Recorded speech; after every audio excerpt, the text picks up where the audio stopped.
What is going on, guys, and welcome back to another video. So as promised, whenever we do have new information going around the internet, I have you guys covered, and that is exactly what we have in today's video. We have a Q&A with one of the creative directors all the way back from E3 that has only just released, alongside some very interesting little points that has been going around as well. So first and foremost, I got you guys covered is what a dude who goes by the name Probsonator on Reddit said. Now, this is very interesting because as far as gameplay and everything goes, I don't know anyone personally, should I say, that's played the gameplay demo, but we know it was there at E3, and from all the reviews, it was very mixed. Now, before I continue into this video, I also want a top 5 things that you really want in this game, so comment in the comment section below because you may be featured in the next video where I want to grab all your ideas as well. But first and foremost, Probsonator, okay, is going to give us an honest review. Now, he says, I have been going to Comic-Con for 9 years straight. Now, I posted this yesterday on my community tab as well. Of course, Square Enix going to Comic-Con, will we see new gameplay, etc. But the gameplay demo is going to be there. Probsonator said, I have played every Marvel demo at Comic-Con, even Spider-Man Edge of Time, brackets where I met Stan Lee. If the game has a playable demo, which hopefully it will, I will let you know if the game is any good. This is a selfless act, you're welcome. But I guess having that, interaction with someone that can just straight up go ahead and play the demo and give an honest, as possible review, it's going to be very interesting to see, and hopefully he will be able to provide some details that some people weren't able to give, etc. Now, also the creative director really wants fans to forget the past of the Avengers and look forward to the game. Sean actually posted on Twitter, it's tempting to want to live in the past, it's familiar, it's comfortable, but it's where fossils come from. Hashtag Captain America, hashtag Crystal Dynamics, hashtag play Avengers. Now, of course, this is sort of, scattering around about how the characters look exactly like the one, almost alike, etc. So, I guess that's a whole different sort of sector on people's complaints about the game, but again, we've only seen a little bit, so you can only say so much. Now, the Q&A that has actually released with Crystal Dynamics creative director who goes by the name Noah Hughes, he's been there for a long time, so we have some very interesting things that he pointed out. Now, this was a mix from WCCF Tech and also trusted reviews, so I'll link the full article in the description below, but diving into the most important questions, there's a ton of them,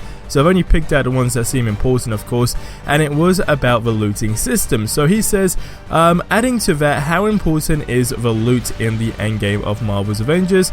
Do you have a rarity system, like rare items, epic, legendary, etc.?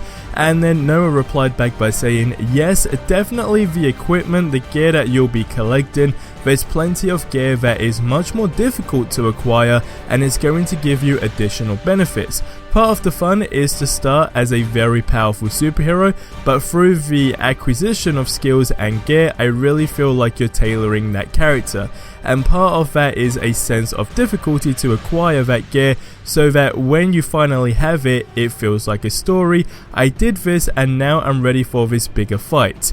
So the next question after that was, speaking of the endgame loop, why don't you talk a bit more about the gear customization and the loot you'll find around the missions? He then replied back by saying, we'll be able to get into more details later down the road, but it is very much the ability to tailor your build of a hero to a play style and in some cases gain additional abilities. One of the things that's a little bit different that some versions of the loot or the gear system would be, the visual look of your hero is defined by outfits that you've earned, and the equipment you're slotting is often something like a layer of armor, inserts or technology upgrades of things like that. So you could choose your gameplay style through that gear, but also still express your visual style. For us, we've really felt like if you have a favorite outfit, you want to look right, of course. Then the next question was with Marvel's Avengers being kind of a live service game, can we expect crossovers with the movies and as of course new films arrive in theaters? He said it's exciting to look at opportunities in the future right now. We are totally focused on launching the game right now, of course, because we've waiting for such a long time, but he continued to say, I think that part of the point is to recognize what fans want to see in the world, as we can't possibly put everything at the game's launch. that's kind of the dream for me for continuing this. If I build up these Avengers, I've got this roster of heroes, and I don't want to just be done with that. I want to take them on new adventures and things like that. We'll be adding new regions to the world and new heroes. Of course, new regions and heroes, we did actually find that way back anyway at E3 in general, so that's not really a new fact, but it's still interesting to know that with the new regions and the new, of course, heroes, could potentially be complete different storylines, and that's where it kind of goes down to DLC packs, etc. Now, the last question from, I believe it was Trusted Reviews, said, during the fights I noticed, quite a few quick time events. I'm wondering if these are going to be encountered often in Marvel's Avengers, or perhaps they are just more prevalent in this mission. He replied back by saying, they are much more prevalent here than they are anywhere else in the game.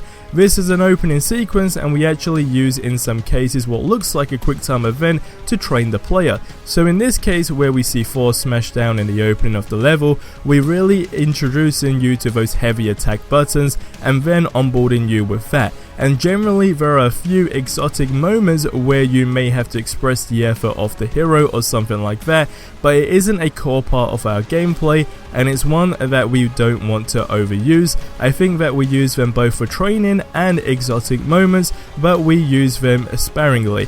And because I think that they can be useful for us, but again, I think it's like any of the tools in game design, which we try to do the best we can for our experience, and of course we want players to have them. So I guess what we thought was quick time events is just small introduction, so if your hero, in this case like Thor doing the heavy sort of smash, or Hulk, whoever it may be, it then will probably just prompt you, buttons to actually use in order to do that, rather than, the quick time events. But again, we don't know what they're going to change down the line between now and the game's release date, so if they see a lot of people do actually want quick time events as much more frequent, which personally I would like, then of course, it'd be a very interesting thing to look into, and then of course hopefully implement. Now lastly, the question that was asked is about microtransaction, and of course most of us called it would be suits, and he did say the following, which is, that's a good question. We all have superheroes and all regions coming free.